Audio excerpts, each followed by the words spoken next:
Merci beaucoup, excellent timing, c'était tout à fait passionnant. Et on retrouve Hugo Marchez tout de suite, quand je vous disais qu'il avait du travail ce matin.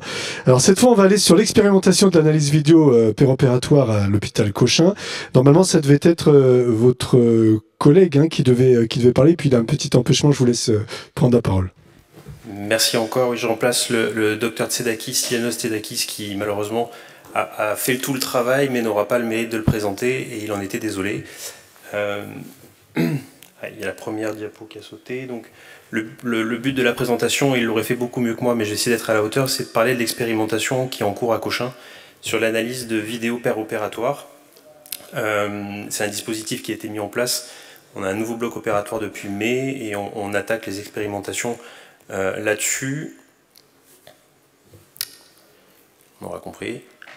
Alors de quoi on parle? On parle de Computer Vision in Surgery, donc c'est finalement l'acquisition d'images qui ont été rendues nettement plus évidentes depuis l'avènement de la chirurgie mini-invasive, de l'endoscopie et de la robotique, et l'utilisation de process d'intelligence artificielle pour finalement créer de la donnée visuelle, l'analyser et en tirer quelque chose, mais quoi en tirer et quels sont les objectifs? Donc les objectifs finalement c'est d'étudier l'impact de l'activité du bloc opératoire, à la fois l'activité chirurgicale elle-même, l'acte technique, mais également tout l'environnement du bloc opératoire sur la survenue de complications, sur finalement ce qui nous intéresse le plus, c'est les patients, et finalement savoir comment on peut, au travers de toute cette acquisition de données vidéo et l'intelligence artificielle qu'on peut mettre par-dessus, évaluer la qualité finalement des compétences techniques chirurgicales et des compétences d'équipe, pas que techniques chirurgicales,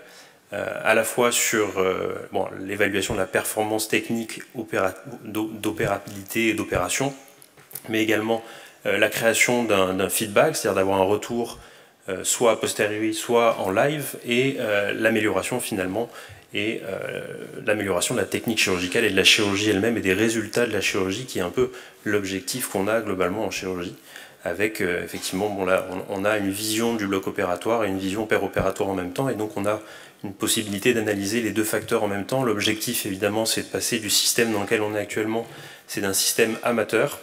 Et j'avais mon ancien patron qui avait écrit un papier sur la chirurgie pancréatique qui disait « Tell your patient to climb the Everest », c'est-à-dire que globalement il n'y a pas beaucoup d'actes dans la vie quotidienne qui correspondent à un risque aussi élevé que se faire opérer du pancréas, à part gravir l'Everest ou faire peut-être du wingsuit ou un truc dans le genre, mais globalement c'est à peu près ça. Et finalement, quand on regarde les autres domaines de la vie quotidienne, l'aviation civile elle est très très loin de nous.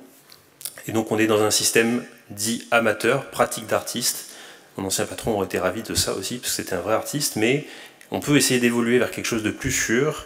Actuellement, les connaissances sur le milieu médical sont instables, ça évolue très vite, on a besoin d'évaluer les trucs, mais on repart encore sur l'évaluation des pratiques.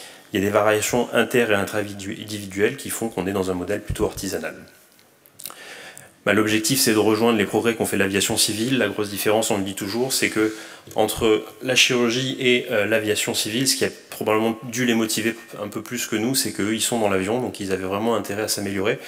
Nous c'est pas tout à fait le cas, donc il y a quand même une diminution du nombre d'accidents fatals qui a été divisé par 5, et ils ont mis en place depuis pas mal d'années plein d'analyses, plein de retours sur les événements indésirables. Tout est publié, tout est public, et il y a une boîte noire qui permet de récupérer une quantité astronomique de données, des enregistrements des conversations, et il commence à se développer dans les blocs opératoires des systèmes un peu équivalents. Il y a même une boîte américaine qui s'appelle Boîte Noire, et qui permet d'enregistrer ce qui se passe au bloc opératoire, à la fois l'intervention et également tout ce qu'il y a autour. L'idée c'était d'avoir effectivement des données interventionnelles, des données péropératoires, avoir des possibilités d'analyse de plein de facteurs humains, mais aussi de facteurs techniques, de facteurs liés aux patients, comme les facteurs anatomiques, comme c'est le cas sur cette présentation, mais je crois qu'il y a M. Mutter qui va en parler après. Et donc là, on peut analyser en péropératoire en live des données anatomiques liées aux patients. En pratique, à quoi ça ressemble? Ça veut dire qu'on a des caméras un peu partout, ça fait un petit peu Big Brother, mais on a des caméras qui filment le bloc opératoire, qui enregistrent les conversations au bloc opératoire. On a des caméras qui filment l'intervention chirurgicale. Tout ça est envoyé sur le cloud et analysé par des logiciels d'intelligence artificielle. Donc ça a déjà été initié par une entreprise qui s'est implantée chez nous, qui s'appelle Carsyntax, et qui a commencé son travail à Lausanne. Ils ont créé déjà une base de données, enregistré pas mal d'interventions. Pour l'instant, ils travaillent sur les cholécystectomies, sur des interventions simples. Et ils ont créé un modèle, entraîné un modèle. Et on est toujours sur la phase d'expérimentation. Donc leur objectif, c'est déjà de permettre au logiciel d'intelligence artificielle de reconnaître les phases de l'intervention. Pour ça, ils ont collecté des vidéos, ils ont annoté, entraîné un algorithme. Et nous, on est sur la dernière phase, c'est-à-dire la phase de validation externe de cet algorithme. Ils essayent de voir si finalement l'algorithme qu'ils ont entraîné est capable de reconnaître les phases des interventions qu'on fait à Cochin également. Et donc on est sur cette phase-là. Et en pratique, c'est l'analyse automatique de phase qui va permettre, une fois qu'elle sera opérationnelle, de donner en paire opératoire en live, sur chaque phase, des indications, soit de danger, des indications de quel matériel il faut préparer, des indications toutes simples, mais qui peuvent aider à faire l'improvement de la qualité de la chirurgie, c'est-à-dire aller plus vite, être mieux, avoir des équipes qui sont entraînées et éviter certaines erreurs qui sont évitables au bloc opératoire, et vous le savez très bien. Ça permet également d'autres choses, c'est la collaboration en direct. Donc là, ça peut être un chirurgien qui est au Venezuela, mais ça peut être aussi votre patron qui est dans son bureau et qui n'a pas envie de bouger, et qui regarde en paire opératoire ce que vous êtes en train de faire, et vous file un coup de main, vous dit va un peu plus à droite, un peu plus à gauche. Vous avez la possibilité d'avoir l'enregistrement en même temps des données du patient et des données d'imagerie, et donc de créer un feedback en paire opératoire, identifier des zones de danger, et tout ça, c'est l'objectif de cette analyse vidéo qui est en cours à l'hôpital en ce moment. Donc voilà un petit peu à quoi ça ressemble.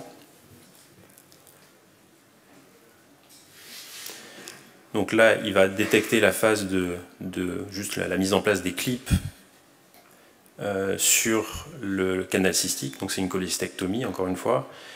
Et donc le passage d'une phase à l'autre va être identifié. Donc là, il va détecter que c'est la phase de section de la vésicule, enfin du canal cystique, et ensuite la phase de dissection du lit vésiculaire. Et donc pour l'instant, c'est encore débutant, mais il va pouvoir assez rapidement, on va pouvoir donner des instructions sur quel va être le temps d'après, qu'est-ce qu'il faut préparer comme matériel, et essayer d'améliorer un petit peu et de gagner du temps pour tout le monde. En conclusion, voilà, on a un peu tout dit. L'objectif, c'est de se rapprocher de ce que font nos collègues en aviation civile, faire de l'acquisition de données dans tous les sens, au bloc opératoire, une espèce de boîte noire, opératoire pendant les interventions chirurgicales. On commence par des interventions simples, l'objectif étant d'avoir un maximum de données et de voir comment on va pouvoir travailler sur ces données et améliorer la qualité de la chirurgie pour nos patients. Merci beaucoup. Merci beaucoup, Hugo.